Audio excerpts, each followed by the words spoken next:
ডিমগুলোকে সেদ্ধ করে নিয়ে একটু নুন হলুদ মাখিয়ে নিয়েছি, আলুগুলোও নিয়ে নিয়েছি, তার সঙ্গে অমলেট ভেজে একটু পেঁয়াজ দিয়ে নিয়ে নিয়েছি, সঙ্গে একটু সয়াবিন। বাহারি এই জন্যেই নানা রকমের জিনিস দিয়ে নিয়ে নিয়েছি, সেই জন্যে তেল নিয়ে নিয়েছি কড়াইয়ে, তার মধ্যে ডিমগুলোকে একটু কেটে ভেজে নিলাম। আর তারপরে ওই তেলেই দিয়ে দিচ্ছি আর একটু তেল দিয়ে আলু দিয়ে দিলাম, আলুগুলোকে ভালো করে ভেজে নিচ্ছি। খেতে যা সুন্দর হবে না! আর এরকম ডিমের ঝোল হলে শুধু ডিমের ঝোল দিয়ে ভাত খাওয়া হয়ে যায়। 5 ফোড়ন দিয়ে দিলাম, তার সাথে দিয়ে দিচ্ছি 4টে লঙ্কা, 2টো শুকনো লঙ্কা আর 2টো কাঁচা লঙ্কা। তার মধ্যে একটু পেঁয়াজ স্লাইস করে টুকটুক করে দিয়ে দিলাম। সেগুলো একটু হালকা ভাজা হয়ে গেলে আদা রসুন আর লঙ্কা বাটার পেস্ট দিয়ে দিচ্ছি। সুন্দর করে নেড়ে চেড়ে নিয়ে তার উপরে দিয়ে দিলাম একটু কাশ্মীরি লঙ্কার গুঁড়ো রঙের জন্য। তার সাথে হালকা করে একটু চিনি দিয়ে দিয়েছি একদম স্বাদের জন্য। এবার মশলাটা ভালো করে কষা হয়ে গেলে ব্যাস, আর কিছুই না।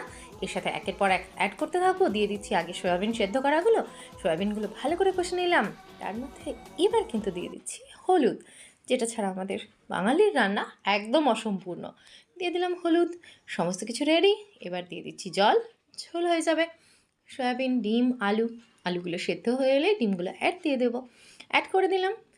তৈরি কিন্তু আমাদের বাহারি ডিমের ঝোল ঝাল। ঝোলও আছে, ঝালও আছে, লঙ্কা কিন্তু বেশ ভালো মতোই দেওয়া আছে। এবার দিয়ে দিলাম আমার বাড়িতে তৈরি করা গরম মশলা, সঙ্গে স্বাদ মতো নুনও দেওয়া আছে। আর কোনো একদিন এই বাড়িতে তৈরি করা গরম মশলার রেসিপিটা শেয়ার করে দেবো।